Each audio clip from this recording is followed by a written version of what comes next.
Ethan Reyes never expected life to fall apart this quickly. At 22, he thought he at least understood the rhythm of struggling, long days, late nights, and the hope that things would eventually get better. But the past few months had been different. They were the kind of months that crushed a person slowly, like a quiet storm you didn't notice until you were already drowning. He sat at the back of the crowded bus, head bent, bag clutched to his chest, trying not to cry. Again, people thought adult men weren't supposed to cry in public. Ethan tried not to, but sometimes, when the pressure grew behind his ribs like a balloon about to burst, tears escaped anyway. Life hadn't been gentle with him. It hadn't even been neutral. It felt like life had been actively kicking him. His father had passed away unexpectedly 6 months earlier. His mother, left alone, slipped into depression so deep that Ethan felt he was losing her too. Hospital bills swallowed whatever savings he had left, and the scholarship that kept him in university had been placed under review due to his slipping grades, the same grades that slipped because he was working 2 jobs and taking care of his mother. He felt like he was slowly being erased. He had been late to his morning shift at the grocery store 3 times in 1 week, and today, his manager finally snapped. "We can't keep doing this, Ethan," the man had said, not unkindly but firmly. "I need someone who can show up. I'm sorry." Just like that, a job gone. One less source of income. One more reason for his chest to feel heavy. And now, as the bus screeched to another stop, he stared at his university binder, the binder that held assignments, class notes, and a future he wasn't sure he could reach anymore. His thoughts spiraled. Maybe I should just quit school. Maybe nothing is going to get better. Maybe I'm just not meant to make it. He squeezed his eyes shut, but the tears still came. When the bus dropped him in front of campus, the day felt foggy, heavy, cold. Students rushed by, chatting, laughing, living lives that didn't seem to be falling apart. Ethan walked slower, shoulders hunched, hoodie up. He had one class this morning, educational psychology, taught by Professor Amelia Hart, a woman known for being strict but fair. She had a reputation for noticing things. Some students admired her, others feared her. Ethan mostly tried not to attract her attention. Right now, though, he didn't want anyone to notice him. He just wanted to shrink. He slid into a seat in the back row, head down. He didn't take out his notebook. He didn't even try to pretend. He simply stared at the scratched desktop as students chatted around him. Then the room quieted. Professor Hart walked in. As always, she carried herself with calm confidence, shoulders straight, eyes observant, steps steady. Her presence commanded attention, but not with intimidation. She had the kind of energy that said, "I see you, whether you want to be seen or not." Her lecture began, but Ethan heard none of it. His mind drifted into the familiar fog, the one that made sounds blurry and the world distant. Halfway through class, a sudden wave of panic hit him. His chest tightened, his hands trembled, he felt dizzy, breath shallow. Not again, please, not here. He pressed his palms into his thighs, trying to ground himself. But the harder he tried to breathe, the worse it became. The room suddenly felt smaller. He stood quickly, too quickly. Chairs scraped as a few students turned to look.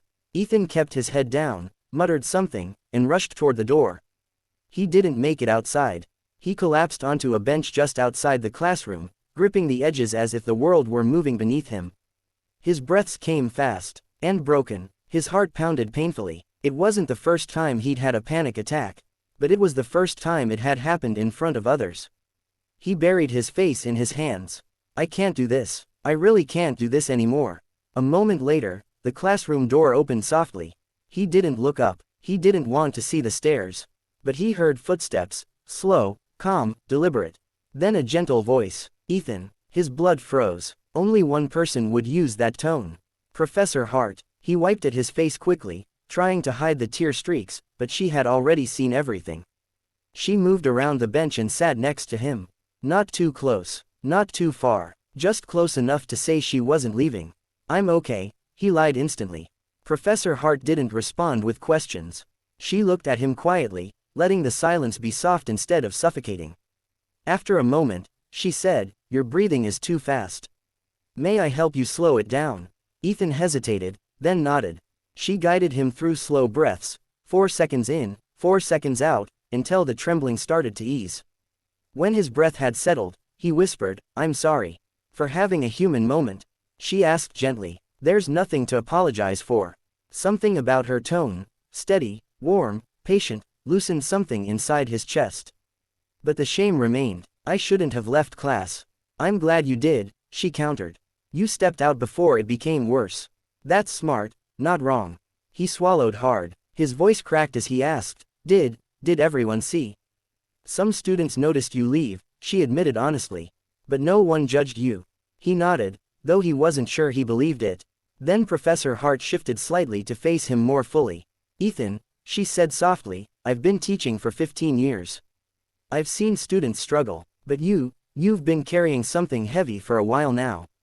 I've noticed. His whole body stiffened. He wasn't used to being noticed.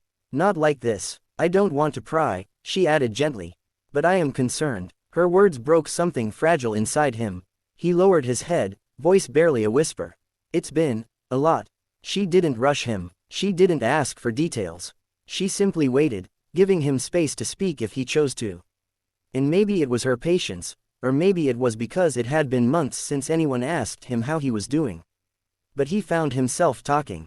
Slowly, haltingly, sometimes stumbling over his own words, he told her everything: his father's death, his mother's depression, losing his job, nearly losing his scholarship, feeling like he was drowning every single day. He expected her expression to shift into pity. It didn't. Instead, her eyes softened in a way he had never seen from a professor. Ethan, she said quietly, you've been trying to carry an entire world on your shoulders alone. He didn't respond. He couldn't. His throat was too tight. After a long moment, she stood. I want you to walk with me. He blinked, surprised. She gestured gently. Just a short walk. You need air, and I want to make sure you're steady. They walked slowly across the quad. Autumn leaves scattered under their feet. Students sat on benches laughing, studying, living normal lives. Ethan walked among them feeling separate, fragile. Halfway across the courtyard, Professor Hart stopped near a quiet garden bench. Sit, she said, not as a command, but as a request. When he did, she sat beside him again. Then, in a voice so soft he barely heard it, she whispered, You don't have to fight this alone anymore. His breath caught. No one had said that to him. Not once. Not ever. Professor Hart continued, I'm not here to fix your life. But I am here to make sure you don't fall through the cracks. He looked at her, startled. I'm assigning you to meet with me weekly, she said. Not academically, emotionally. To check in, to talk, or even to sit in silence if that's what you need. Ethan stared at her, stunned. I don't deserve that. Her eyes hardened, not unkindly, but with conviction. Care isn't something you earn. It's something every human being deserves. His eyes filled. He looked down quickly, embarrassed. But she didn't let him hide. Ethan, I'm proud of you, she said. For what? He whispered. For surviving everything that tried to break you, she answered. And for being brave enough to tell the truth today. The world grew blurry through his tears. Then Professor Hart added something he would remember for the rest of his life. You almost gave up, but you didn't, and that matters more than anything. Their weekly meetings began the following Monday. Sometimes he talked, sometimes he cried, sometimes they did nothing more than breathe together when his anxiety rose. Each time, she said the same thing before he left. You're doing the best you can. And that is enough. Slowly, something shifted inside Ethan. He began sleeping more than 2 hours a night. He stopped skipping meals. He reached out to the financial aid office, something he'd been too ashamed to do, and with Professor Hart's help, he applied for hardship assistance. He got a part-time job on campus tutoring first-year students. It didn't pay much, but it was enough to keep food in the fridge and electricity running. And, slowly but surely, his grades began to rise again. Professor Hart never treated him like he was broken. She treated him like he was human. And humans needed help sometimes. One afternoon, after their usual check-in, she handed him a small notebook. I want you to write, she said softly. Thoughts, feelings, fears, anything. Your story is important. He took the notebook carefully, like it was fragile. Thank you, he whispered. You're welcome, she said. Then she smiled gently. One day, you'll help someone the way you wanted to be helped. And when that day comes, you'll understand why you had to survive all of this. Months passed. Winter melted into spring, and Ethan, slowly, painfully, beautifully, began to heal. He still had hard days. He still had moments where the weight became too much. But now, he wasn't carrying it alone. There was one moment, in particular, when he realized how far he had come.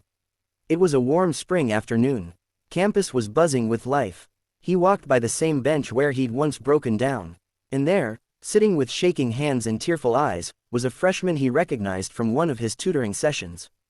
She looked lost. Ethan stopped. He recognized that expression. He recognized that pain. He sat beside her, same distance Professor Hart had kept with him. Not too close. Not too far. Hey, he said softly. You okay? She shook her head. He inhaled slowly, steadying himself. And then, without even meaning to, he found himself repeating the words that had once saved him. You don't have to fight this alone. Her breath hitched. Tears spilled. Ethan gently guided her through slow breathing, 4 seconds in, 4 seconds out, just as Professor Hart had done for him. When she calmed a little, he told her the truth. I've been there too, and I promise, it gets better when you let someone help. Later that evening, he knocked on Professor Hart's office door. She looked up from her desk, smiling when she saw him. Ethan, everything okay? He sat across from her. I helped someone today, he said softly. Her smile widened, proud and warm. Tell me. He told her everything. When he finished, she leaned back in her chair, eyes shining. That, she said, is what healing looks like. He swallowed hard, emotion thick in his throat. Then she added something that made him choke up completely. I'm glad you stayed, Ethan. The world is better with you in it. For the first time, he believed it. Years later, Ethan would graduate with honors. He would become a teacher, one who noticed the quiet kids, the tired kids, the kids trying to hold their world together with shaky hands. And anytime he saw a student sitting alone, head down, fists clenched, he would sit beside them. Not too close, not too far, and he would say the words that had once kept him alive. You're not alone, not anymore, because Professor Amelia Hart had changed his life with a single act of kindness. And now, it was his turn to carry that kindness forward.